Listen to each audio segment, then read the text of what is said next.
अस्सलाम वालेकुम। हमने स्टार्ट की थी मेथड्स ऑफ मैथमेटिकल फ़िज़िक्स के 5 पेपर को सॉल्व करना और 2019 का अब हम पेपर करेंगे। इससे पहले मैंने काफ़ी आपको पेपर सॉल्व करवा दिए हैं और अब हम करेंगे 2019 का। और इसका पहला शॉर्ट क्वेश्चन है, एवैल्यूएट Laplace inverse of 1/s-3 into s-5। इसकी लैप्लास इनवर्स फाइंड करनी है। अगर इस तरह का हो तो हम इसकी पार्शियल फ्रैक्शन करते हैं। पार्शियल फ्रैक्शन के बाद इस पर क्या लगाएंगे, लैप्लास इनवर्स लगाएंगे, तो वो बहुत ही सिंपल से आपको फार्मूले आते हैं, तो ये इजीली हो जाएगा। दूसरा क्वेश्चन है, स्प्रिंग 2023 में रिपीटेड है। तीसरा क्वेश्चन है, if F of X approaches to zero as X approaches to infinity.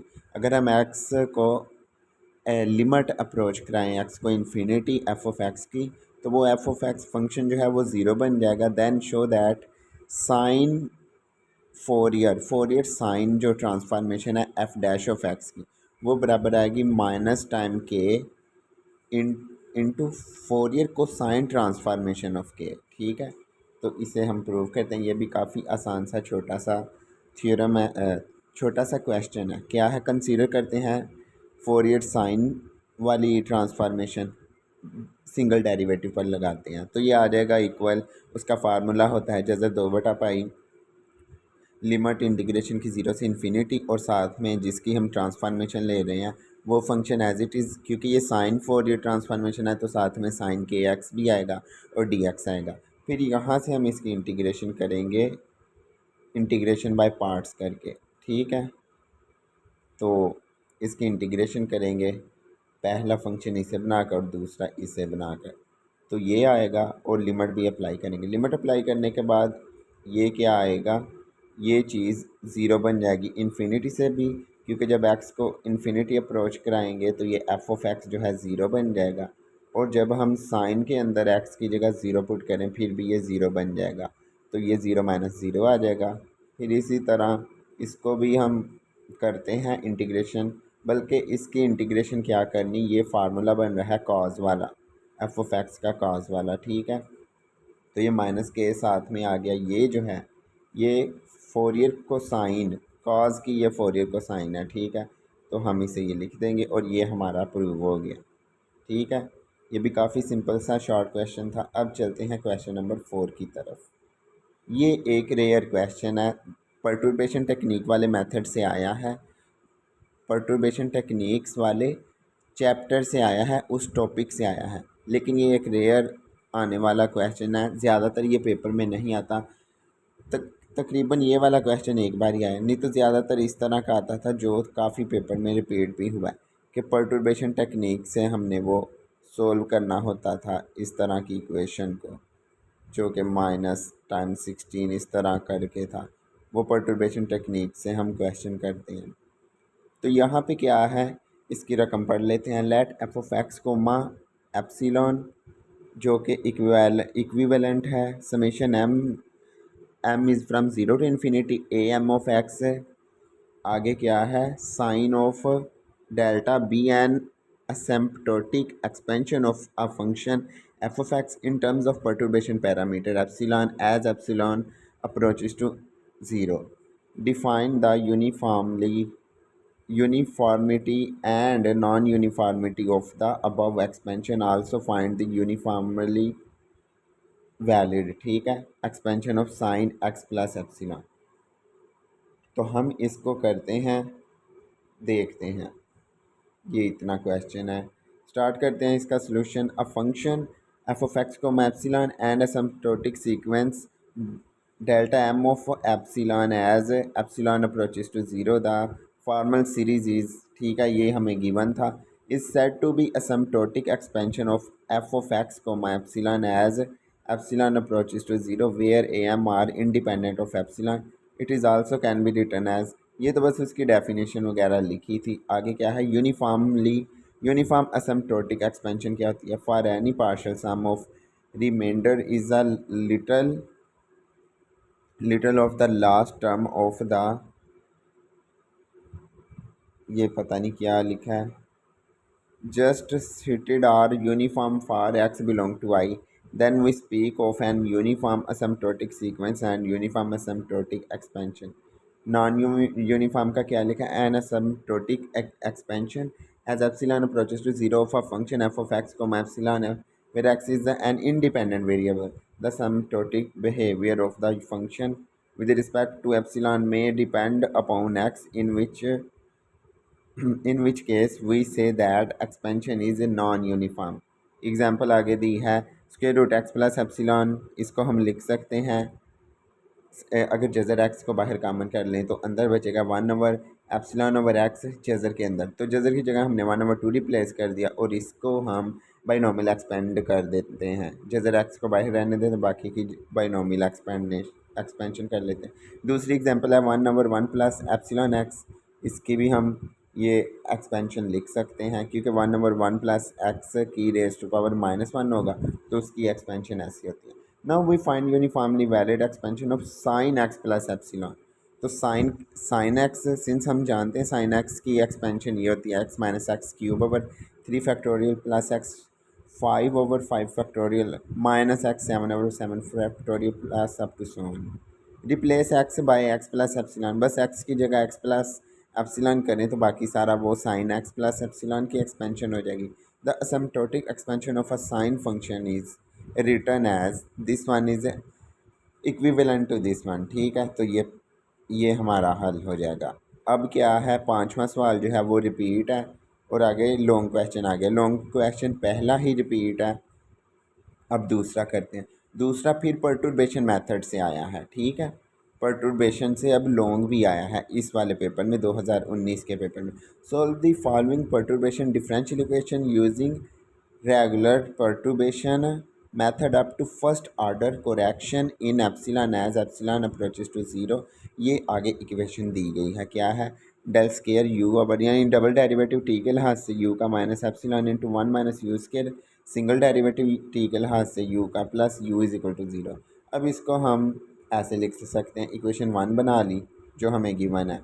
यहाँ पे एक और चीज़ की है, इसको अंदर मल्टीप्लाई कर दिया है इसको भी, तो ये ऐसे बन गई। ठीक है, इसे इक्वेशन 1 का नाम दे दिया। Assume the solution of equation 1 in the form of perturbation series.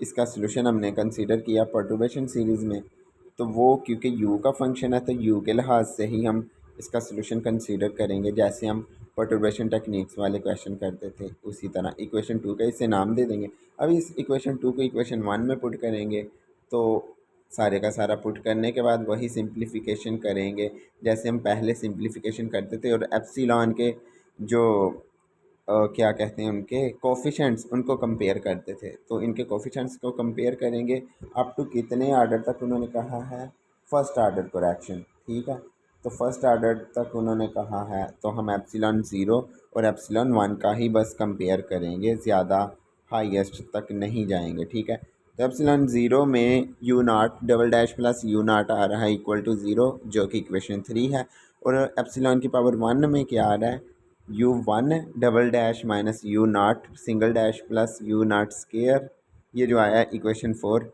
अब इक्वेशन 3 को हल करते हैं, ये एक डिफरेंशियल इक्वेशन बनी हुई है, ये चीज़ ये एक डिफरेंशियल इक्वेशन बनी हुई है। ठीक है, और इसे हम कहते हैं बाय इंस्पेक्शन मेथड। यू नाट को अगर हम डायरेक्ट ज़ीरो रख दें तो क्या होगा, पुट इन इक्वेशन 4, यहाँ से हम कहें कि ये यू नाट जो है ये ज़ीरो है तो इस इक्वेशन में पुट करते हैं तो ये चीज़ ज़ीरो हो जाएगी। ठीक है, देखते हैं, पुट इन इक्वेशन 4 तो हमारे पास ये आ जाएगा। हाँ, एक और बात, यू नाट हमने क्या रखा है, कॉज, क्योंकि इसका फिर यू नाट का डेरिवेटिव आएगा, किधर गया है रेजर, किधर गया है,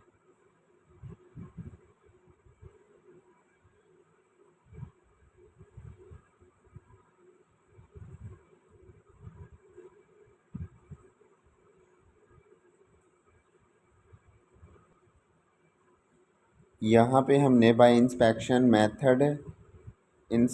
मेथड हमने लिखा है यू नाट जो है उसका यानी कि सॉल्यूशन आया है क्या, कॉस टी के लिहाज से है तो टी आया। ठीक है, कॉस टी।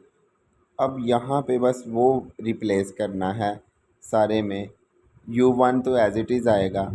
ये जो है ऊपर इक्वेशन में क्या है, ये चीज़ यू नाट का एक डेरिवेटिव है तो काज का डेरिवेटिव माइनस साइन टी आ जाएगा।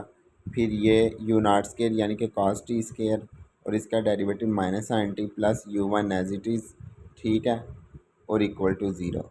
ये आ गया। इसके बाद हम क्या करेंगे, सिंप्लीफाई करेंगे। सिंप्लीफाई करने के बाद जो कटिंग होता है कटिंग करा लिया, ये चीज़ इधर रह जाएगी और वो उधर चली जाएगी, ठीक है।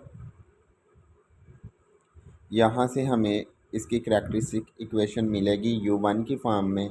तो u1 का कम्प्लीमेंट्री सॉल्यूशन भी फाइंड करेंगे हम, और दूसरा भी पर्टिकुलर सॉल्यूशन भी हम फाइंड करेंगे इसका। तो कम्प्लीमेंट्री सॉल्यूशन के लिए पहले हम इसका ये निकालेंगे करैक्टरिस्टिक इक्वेशन, तो इसे सॉल्व करेंगे तो हमारा ये जवाब आ जाएगा कम्प्लीमेंट्री सॉल्यूशन में।